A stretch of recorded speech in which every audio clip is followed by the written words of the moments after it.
नमस्कार दोस्तों, बहुत बहुत स्वागत है आपका अपने चैनल टीचर एजुकेशन 360 में। इकाई 4 हम कर रहे हैं जिसमें हम वैचारिक पृष्ठभूमि की बात कर रहे हैं और उसमें हमने पूरा नवजागरण, भारतीय नवजागरण, हिंदी नवजागरण आदि हमने पढ़ लिया है। तो अब हमारा जो विषय है आज का पढ़ने का वो है गांधीवादी दर्शन। भाग 5 है ये। तो गांधीवादी दर्शन क्या होता है, पहले इसकी बात कर लेते हैं कि महात्मा गांधी के विचारों को गांधीवाद कहा जाता है। तो किसी के भी विचार जो होते हैं वो उसकी छाप लिए होते हैं। तो महात्मा गांधी के जितने भी विचार थे, जो भी उन्होंने जितनी भी चीज़ें कही हैं, चाहे शिक्षा के बारे में हो, चाहे समाज के बारे में हो, चाहे उनके अपने जो भी व्यक्तिगत उनके जो विचार थे, वो सारे ही गांधीवाद के अंतर्गत आते हैं। लेकिन गांधी जी की जब स्वयं की बात करते हैं तो उन्होंने कहा था कि गांधीवाद नामक कोई वस्तु नहीं है और ना मैं अपने पीछे कोई संप्रदाय छोड़ना चाहता हूँ। मेरा यह दावा भी नहीं है कि मैंने किसी नए सिद्धांत का आविष्कार किया है। मैंने तो सिर्फ शाश्वत सत्यों को अपने नित्य जीवन से और प्रतिदिन के प्रश्नों पर अपने ढंग से उतारने का प्रयास मात्र किया है। तो वो स्वयं के विचार जो उनके ये थे कि गांधीवाद नाम की कोई भी चीज़ नहीं है और ना उन्होंने कोई संप्रदाय छोड़ा है, बल्कि उन्होंने तो कोई जो है नए सिद्धांत का आविष्कार भी जो है नहीं किया है। मैंने तो सिर्फ जो है शाश्वत सत्य, जो कि सत्य है, बिल्कुल जो सच बातें हैं, उसको अपने नित्य जीवन से और प्रतिदिन के प्रश्नों पर अपने ढंग से जो है उसे उतारने का प्रयास किया है। तो उन्होंने अपने विचारों को ही गांधीवाद नाम देने के लिए मना कर दिया था। तो गांधी जी के जो अनुयायी हैं, उन्होंने गांधी जी के बिखरे और अव्यवस्थित विचारों को संकलित कर दिया, क्रमबद्धता प्रदान करी उसको और उसको नाम दे दिया है गांधीवाद। और जो दर्शन गांधीवाद से पर आधारित हो, उनका वही दर्शन जो है गांधीवादी दर्शन कहलाता है। अब इसी के बारे में हमें पढ़ना है इस क्लास में कि गांधी जी के जो विचार हैं वो किस किस के बारे में कौन कौन से हैं। तो पूरा दर्शन जो है, उनके विभिन्न प्रकार के दर्शन है, सामान्य दर्शन भी आता है, उनका शिक्षा दर्शन भी है कि शिक्षा के बारे में उन्होंने क्या क्या बातें करी हैं। तो महात्मा गांधी का पूरा नाम तो हमें पता ही है, मोहनदास करमचंद गांधी है, जिनका समय काल रहा है 2 अक्टूबर 1869 से लेकर 30 जनवरी 1948 में। ये इनका पूरा समय काल है और ये बहुत बेसिक चीज़ें हैं, सबको पता ही होती है लगभग। तो महात्मा गांधी के सामान्य दर्शन की जब हम बात करते हैं तो कुछ बिंदु उन्होंने रखे हैं जो कि वो उनके विचार थे। तो सबसे पहले देखें तो उनका ईश्वर पर भरोसा रहता है, उनका ईश्वर में गहरा विश्वास था और मनुष्य की एकता में विश्वास था।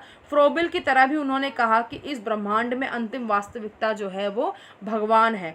वह परिवर्तनशील है, जो पूरी तरह से धारण करता है, जो बनाता है, घुलता है और फिर से बनाता है। तो उनके अनुसार उन्होंने कहा कि ईश्वर एक निश्चित शक्ति है, जो एक रहस्यमय शक्ति है, जो सब कुछ व्याप्त करती है। उनकी उपस्थिति बाहरी सबूतों से नहीं बल्कि उन लोगों के रूपांतरित रूप और आचरण में सिद्ध होती है जिन्होंने भीतर ईश्वर की वास्तविक उपस्थिति को महसूस किया है।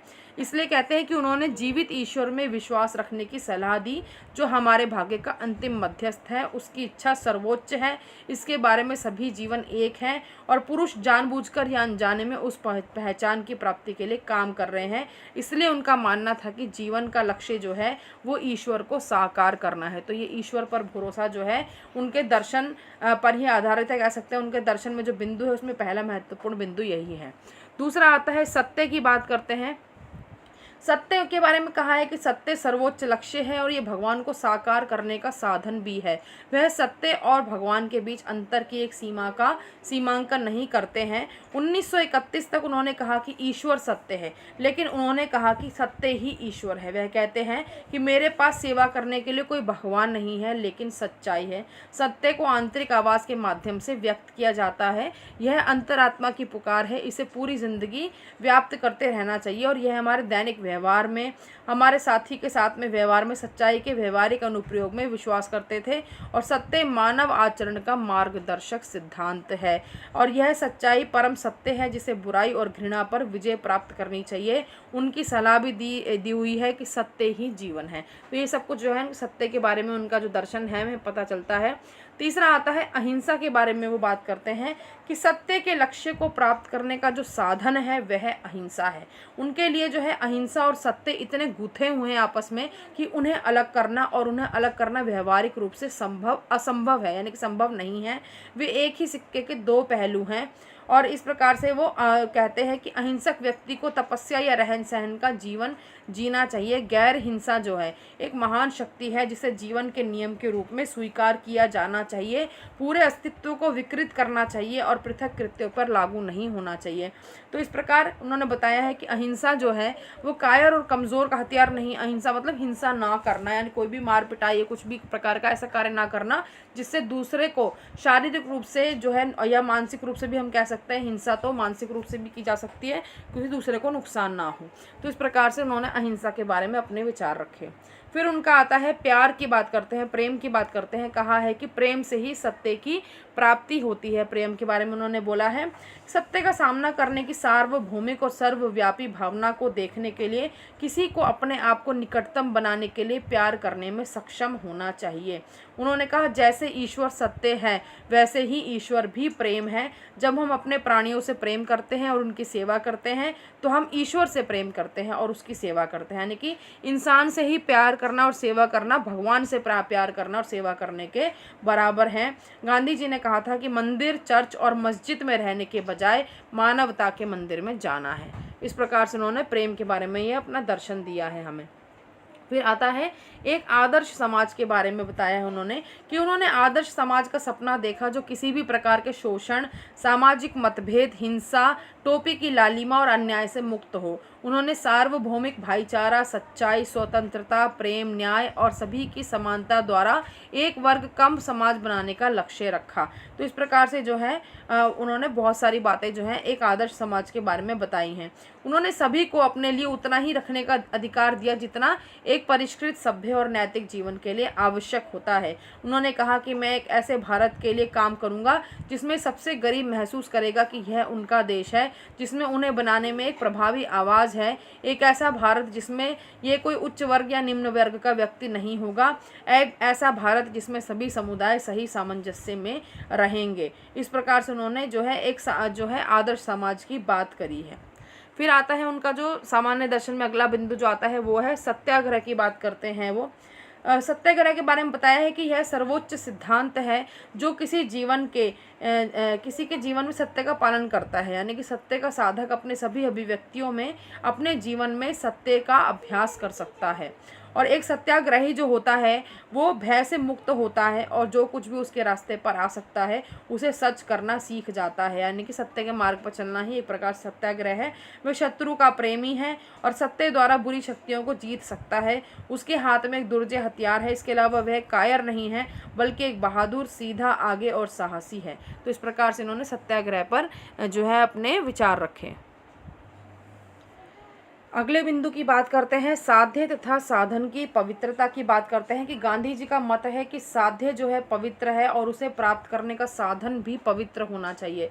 इसलिए गांधी जी ने जो साध्य क्या था उस समय, स्वतंत्रता साध्य था जिसे प्राप्त करना चाहते थे, और उसके लिए साधन क्या होना चाहिए, उसके लिए साधन होना चाहिए सत्य और अहिंसा। तो साध्य भी अगर पवित्र है, हमारा जो स्वतंत्रता को मानते थे, तो उसे प्राप्त करने का जो साधन है वो भी पवित्र होना चाहिए, जो कि सत्य और अहिंसा को उन्होंने माना है। फिर राजनीति और धर्म की बात करते हैं। राजनीति और धर्म में जो है वो गहरा संबंध मानते थे। वो कहते थे कि धर्म से पृथक कोई राजनीति नहीं हो सकती। राजनीति तो मृत्यु जाल है क्योंकि वह आत्मा का हनन करती है। वह कहते थे कि धर्म मानव जीवन के प्रत्येक कार्य को नैतिकता का आधार प्रदान करता है। इस प्रकार से उन्होंने जो है सत्ता जो है की भी बात करी है कि सत्ता का विकेंद्रीकरण होना चाहिए, यानी कि उनका अभिप्राय था कि जो ग्राम पंचायतें होती हैं उनको अपना गाँवों का प्रबंध दे दो और उन्हें अपने प्रशासन करने का अधिकार दे दिया जाए। तो इस प्रकार सत्ता के विकेंद्रीकरण की भी बात करते थे, राजनीतिक शक्तियों के विकेंद्रीकरण की भी और आर्थिक शक्तियों के विकेंद्रीकरण की भी, कि बड़े उद्योगों के स्थान पर कुटीर उद्योगों की स्थापना का वो पक्ष लेते थे। तो इस प्रकार से जो उनका सामान्य दर्शन है हमें नजर आता है, गांधीवादी सामान्य दर्शन, उसमें ये सारे बिंदु जो हैं वो आ जाते हैं। उसके बाद देखते हैं गांधीवाद की विशेषताएं या पक्ष में जो तर्क हैं कि गांधीवाद जो है हम उसकी विशेषताएं कह लीजिए या उसके पक्ष में कौन कौन से तर्क आते हैं कि क्यों उनका जो उनके जो विचार थे वो सही थे। सबसे पहला एक तो उनके जो विचार थे वो अध्यात्मवाद पर आधारित थे। वो धर्म की बात करते थे कि सब कुछ जो है अध्यात्म के ऊपर ही जो है निर्भर करता है। फिर उनका जो दर्शन हमें नज़र आता है वो एक व्यवहारिक दर्शन है, वो वास्तविकता पर आधारित है। गांधी जी कर्म योगी थे, वो कर्म में विश्वास करते थे। उनका दर्शन उनके निजी अनुभवों, सत्य के प्रयोगों और अहिंसा पर आधारित है। फिर है सत्याग्रह। गांधीवाद का जो मूल आधार हमें नजर आता है वो सत्याग्रह है। सत्याग्रह का अर्थ होता है सत्य को आरूढ़ करना, यानी कि सत्याग्रह में छल कपट धोखे का परित्याग करके प्रेम एवं सत्य के नैतिक शास्त्र का प्रयोग करना पड़ता है। सत्याग्रह तो शक्तिशाली और वीर मनुष्य का शस्त्र है, तो इसलिए जो है इनकी विशेषता है इनकी गांधीवादी दर्शन की। फिर अहिंसा पर आधारित है कि उनका मत था कि अहिंसा के आधार पर ही एक सुव्यवस्थित समाज की स्थापना और मानव जीवन की भावी उन्नति हो सकती है। अहिंसा का अर्थ जो है किसी भी रूप में अन्य व्यक्ति को कष्ट न पहुंचाना है, चाहे वह मानसिक हो चाहे वह शारीरिक, एवं अत्याचारी की इच्छा का आत्मिक बल के आधार पर प्रतिरोध करना भी है। अहिंसा जो है वो आत्मिक बल का प्रतीक है। फिर आदर्श राज्य की स्थापना की बात करी। सारे हमने बिंदु पहले भी पढ़ लिए, लेकिन सारी ही विशेषताएं हैं कि ऐसे समाज का निर्माण करना चाहते थे जो कि अहिंसा पर आधारित हो, उसमें जो है मानव जो है सद्गुणी विवेकशील हो और जो कि सुखी संपन्न और निश्चित जीवन यापन करें। फिर सर्वोदय की बात करते हैं, उनकी विशेषताएं हैं उनके दर्शन की कि सभी लोगों की उन्नति, उदय और कल्याण में विश्वास करते थे। उनका विश्वास था कि उपेक्षित गरीबों के उत्थान से ही समाज एवं राष्ट्र की प्रगति संभव है। फिर वो छुआछूत विरोधी थे कि छुआछूत जो है समाज का एक गंभीर दोष है। गांधी जी समाज में व्याप्त छुआछूत को मिटाकर सामाजिक एकता स्थापित करना चाहते थे। समाज में अछूतों के विकास एवं कल्याण के लिए उन्होंने उनको नाम भी दिया जो कि हरिजन कहलाया। हरिजन शब्द तभी वहीं से ही आया है। फिर विकेंद्रित अर्थव्यवस्था तथा न्याय धारिता का सिद्धांत भी दिया है। उन्होंने जो है आर्थिक विकेंद्रीकरण के साथ साथ न्याय धारिता के सिद्धांत का भी उल्लेख किया है। उनका विचार था कि पूंजीपतियों को हृदय परिवर्तन द्वारा संपत्ति की न्यासी यानी कि ट्रस्टी बना दिया जाए और पूंजीपति उस संपत्ति का प्रयोग जो है संपूर्ण समाज के हित के लिए उसका प्रयोग करे। साध्य और साधन वाली बात हमने पहले ही कर ली थी, जैसे कि साध्य जो भी प्राप्त करना चाहते हैं उसके लिए उसके साथ साधन भी जो है वो पवित्र होना चाहिए। उनका मत था कि यदि पवित्र साधन नहीं मिलते हो तो उस साध्य को भी छोड़ देना चाहिए, लेकिन किसी गलत साधन का प्रयोग नहीं करना चाहिए। फिर वो विश्व बंधुत्व और अंतर्राष्ट्रीयवाद का भी समर्थन मिलता है उनके विचारों में कि गांधी जी जो थे वो मानव कल्याण के समर्थक थे, वे समस्त मानव का हित चिंतन करते थे। उन्होंने साम्राज्यवाद का विरोध किया तथा विश्व शांति और अंतर्राष्ट्रीयवाद का जो है उन्होंने समर्थन किया। आगे देखते हैं अब। फिर गांधीवाद की जो जानकारी हमें मिलती है और या कह सकते हैं हम कि गांधी जी के जो विचार और सिद्धांतों की जानकारी उनकी रचनाओं से प्राप्त होती है हमें। इंडियन केस फॉर स्वराज्य ये पुस्तकें हैं और the story of my experiments with truth, इसमें इनके जो है हमें विचार देखने को मिलते हैं। सत्याग्रह ये एच है, सत्याग्रह 1935 में, इकोनॉमिक्स एंड खादी 1949 में, द साइंस ऑफ सत्याग्रह 1957 में, Hind Swaraj and Indian home rule 1958 और ट्रस्टीशिप जो न्यासधारिता की बात करी है हमने 1960 में। तो ये सारे विचार जो है हमें इन पुस्तकों में देखने को मिलते हैं। और इनके अतिरिक्त जो है गांधी जी ने truth is God, basic education, ethical religion आदि रचनाएं भी लिखी हैं। और इन रचनाओं के अतिरिक्त गांधी जी ने अपने विचारों का प्रतिपादन हरिजन, यंग इंडिया, हरिजन सेवक, हरिजन बंधु, नवजीवन आदि पत्रिकाओं में भी किया है। तो हमें पता होना चाहिए कि किन पुस्तकों में जो है गांधी जी के हमें विचार प्राप्त होते हैं, वहीं से उनका जो गांधीवादी दर्शन निकल कर आता है। फिर आते हैं अब गांधीवादी दर्शन जो है उसमें हमें दो प्रकार के सिद्धांत नजर आते हैं। दो प्रकार के सिद्धांत कैसे हैं? एक तो राजनीतिक सिद्धांत है और एक आर्थिक सिद्धांत है। दो सिद्धांत हमें अलग नजर आते हैं जो कि गांधीवादी दर्शन का आधार है। सामान्य जो दर्शन था वो तो पढ़ लिया, अब इसमें दो सिद्धांत हमें और पढ़ने हैं। तो सबसे पहले हम देखते हैं उनके राजनीतिक सिद्धांत में हमें कौन कौन से विचार नजर आते हैं। तो पहला है धर्माचरण, कि महात्मा गांधी ने जो है राजनीति को कोई स्वतंत्र पेशा न मानकर जीवन का एक अंग माना, जिस पर जीवन की मान्यताएं और मूल्य जो है वो लागू होते हैं। मनुष्य का अंतिम लक्ष्य धर्माचरण है और राजनीति भी इसी के अनुरूप होनी चाहिए। वस्तुतः राजनीति जो है वो धर्म की अनुगामिनी है, यानी कि धर्म से अलग राजनीति नहीं हो सकती है। यह उनका राजनीतिक सिद्धांत है उनके दर्शन का। फिर राम राज्य की स्थापना, यानी कि उनकी राजनीतिक कल्पना जो थी वो राम राज्य की थी, कि राम तानाशाह नहीं थे, वे समस्त राज्य के प्रतीक थे। वे केवल शासन ही नहीं करते थे वरन स्वयं शासित भी होते थे। उनके द्वारा राज्य का परित्याग इसी भावना का परिचायक है। और मानव एवं समाज के नैतिक विकास में जब राम राज्य की स्थिति आती है तो दंड विधान को संचालित करने वाली राज्य सत्ता की आवश्यकता स्वतः ही समाप्त हो जाती है। फिर तीसरी बात उन्होंने जो है राजनीतिक सिद्धांत के अंतर्गत सर्वोदय की बात करी है। उनकी जो राजनीतिक धारणाओं का मूल आधार था वो सर्वोदय था। सर्वोदय का तात्पर्य है प्रत्येक व्यक्ति को अपने व्यक्तित्व के विकास का पूरा अवसर मिले। तो महात्मा गांधी जी कहते हैं कि मेरा लक्ष्य समाज में एक ऐसी व्यवस्था को कायम करना है जिसमें प्रत्येक व्यक्ति को अपने उत्थान का समान अवसर एवं सुविधाएं प्राप्त हो। ऐसे समाज को सर्वोदय समाज नाम देना उचित होगा। गांधी जी ने केवल समाज को ही नहीं वरन व्यक्ति को भी अपने चिंतन का विषय बनाया। उन्होंने जीवन को उसकी संपूर्णता में ग्रहण किया है। उनका विश्वास था कि व्यक्ति के पुनर्निर्माण के बिना जो है समाज का पुनर्निर्माण जो है वो असंभव है। तो इस प्रकार से उन्होंने जो है सर्वोदय की बात करते हुए हमें नजर आते हैं। फिर उनके राजनीतिक सिद्धांत में आता है सत्याग्रह, कि उन्होंने सत्ता के अन्यायपूर्ण कार्यों का विरोध हिंसा की जगह अहिंसक ढंग से करने हेतु जिस अस्त्र का आविष्कार किया वह सत्याग्रह था। सत्याग्रह का अर्थ होता है शांतिपूर्ण आग्रह, यानी कि इसका उद्देश्य है असत राजनीति का अनुसरण करने वाली सरकार या अन्य संबंधित व्यक्ति का हृदय परिवर्तन। और जब कोई स्वयं सत्य के ऊपर चलता है तभी वो शांतिपूर्ण आग्रह भी कर सकता है। तो सत्याग्रह के द्वारा ही गांधी जी ने विश्व के सर्वाधिक शक्तिशाली साम्राज्य के विरुद्ध जो है वो लड़ाई जीती।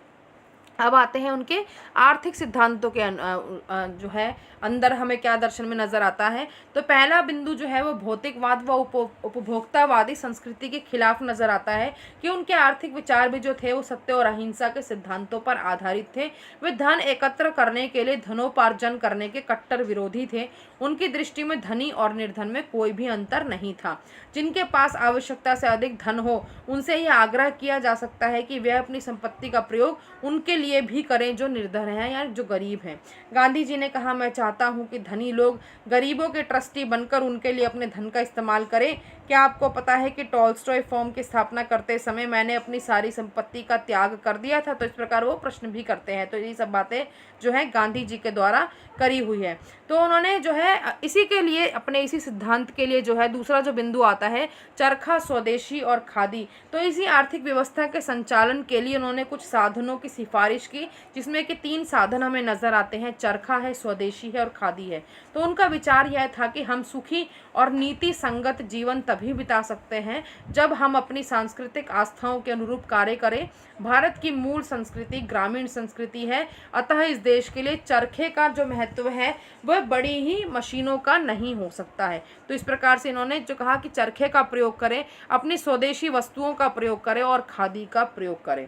तो इस प्रकार से जो है उन्होंने अपने आर्थिक सिद्धांत जो है हमें दिए हैं। फिर तीसरा आता है ग्राम आधारित, बात करते हैं वो ग्राम आधारित अर्थतंत्र की, कि उन्होंने कहा कि भूमंडलीकरण के नाम पर यूरोप और अमेरिका के बढ़ते प्रभाव और तृतीय विश्व को एक नए सिरे से आर्थिक उपनिवेश बनाने के प्रयासों के प्रति वे गंभीर थे। विकास की निरंतर प्रक्रिया की गलती के प्रति भी वे सचेत थे। यूरोप और अमेरिका में अपनाए गए आधुनिकीकरण की प्रक्रिया की अपर्याप्तता और दमनकारी चरित्र को भी वो समझ गए थे।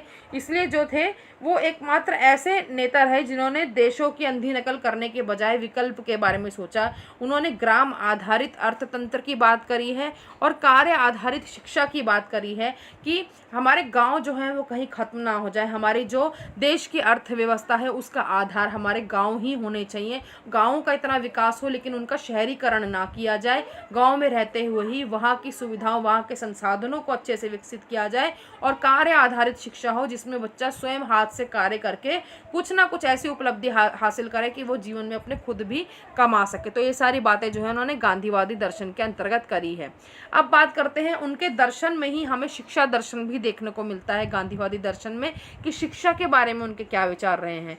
तो औपनिवेशिक जो शिक्षा व्यवस्था रही है भारत के लिए हानिकारक, उसको वो मानते थे। तो उनका शिक्षा दर्शन देखते हैं हम कि उसमें उन्होंने क्या क्या कहा है। गांधी जी ने जो है वो अंग्रेजों द्वारा विकसित शिक्षा पद्धति की 3 महत्वपूर्ण कमियां बताई।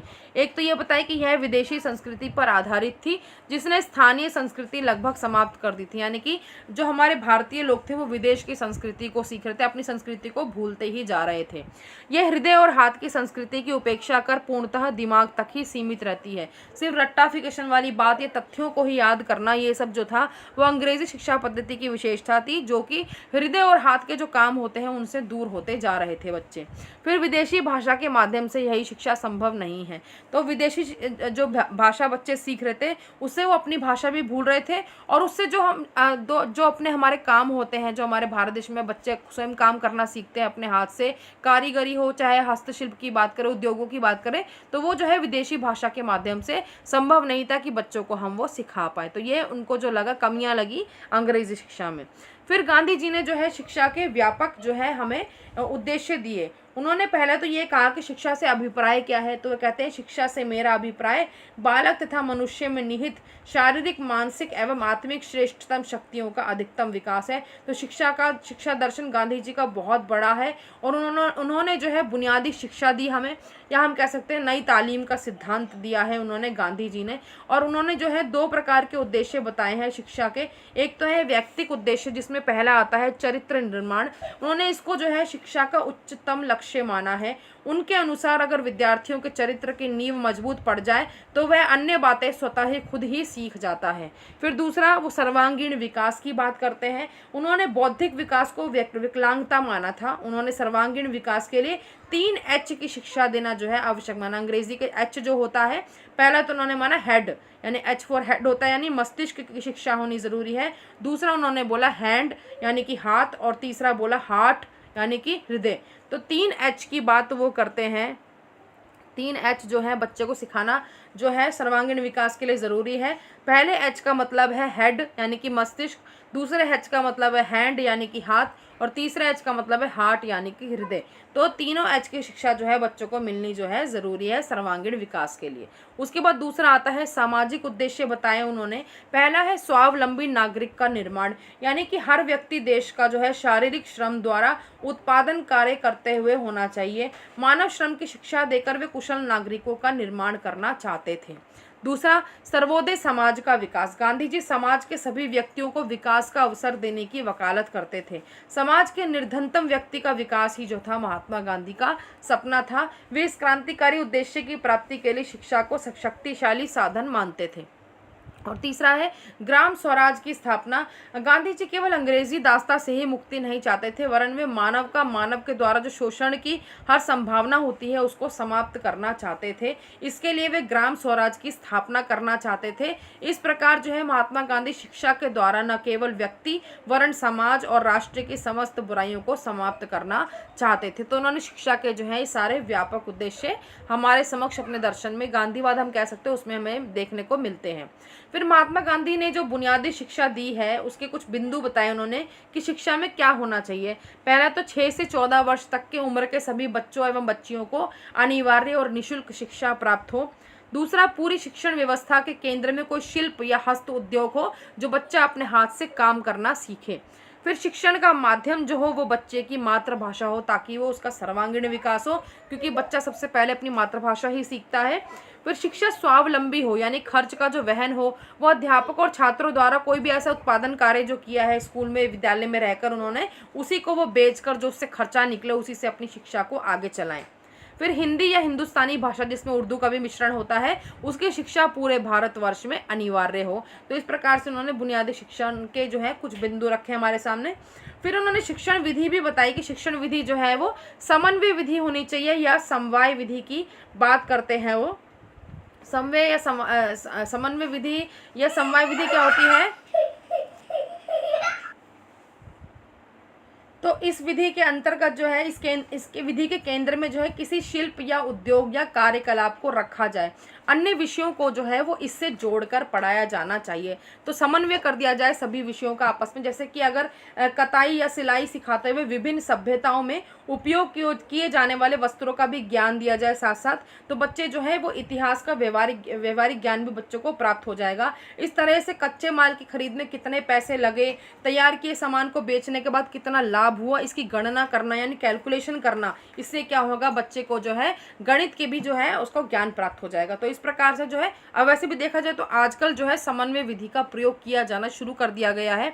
अब विद्यालयों में जो है किसी एक विषय को जब पढ़ाते हैं तो उससे संबंधित सभी विषयों की जानकारी भी जरूर दी जाती है। तो समन्वय विधि का धीरे धीरे जो है अब प्रयोग हमारे विद्यालयों में बढ़ रहा है।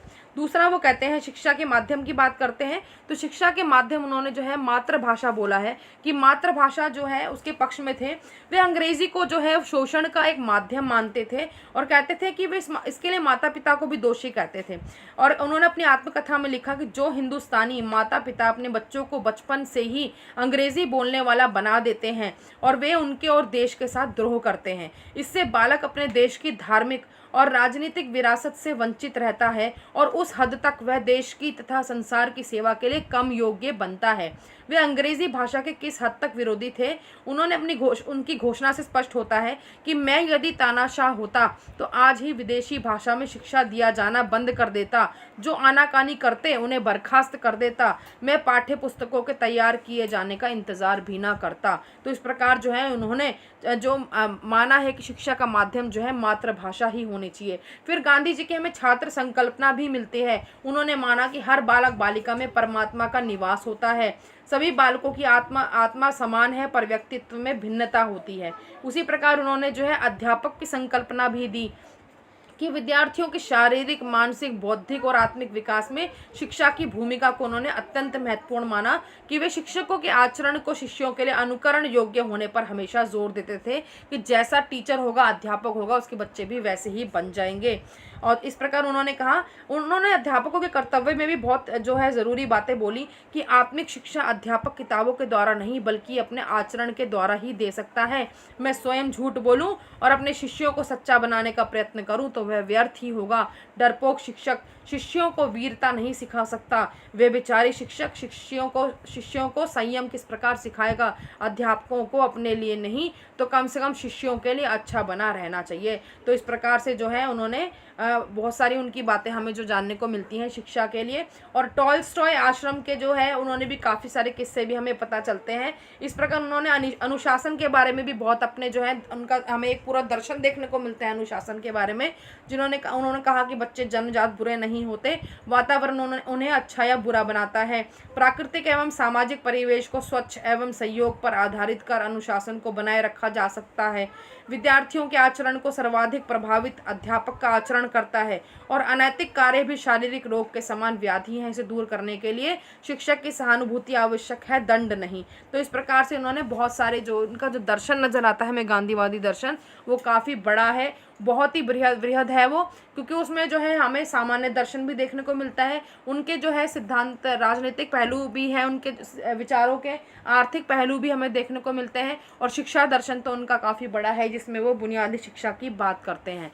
तो इस प्रकार से जो है महात्मा गांधी जी का गांधीवादी दर्शन जो था एक छोटे रूप में हमने आज पढ़ लिया है, इसमें हमें काफ़ी सारी बातें समझ में आती हैं। तो अगर आपको आज की क्लास पसंद आई हो तो लाइक करना बिल्कुल ना भूलें, और आपके कमेंट्स के लिए बहुत बहुत धन्यवाद। तो चैनल सब्सक्राइब नहीं किया है तो वो भी कर लीजिए, साथ साथ नोटिफिकेशन बेल को दबाना बिल्कुल ना भूलें। इसी प्रकार पढ़ते रहिए आप हमेशा। धन्यवाद।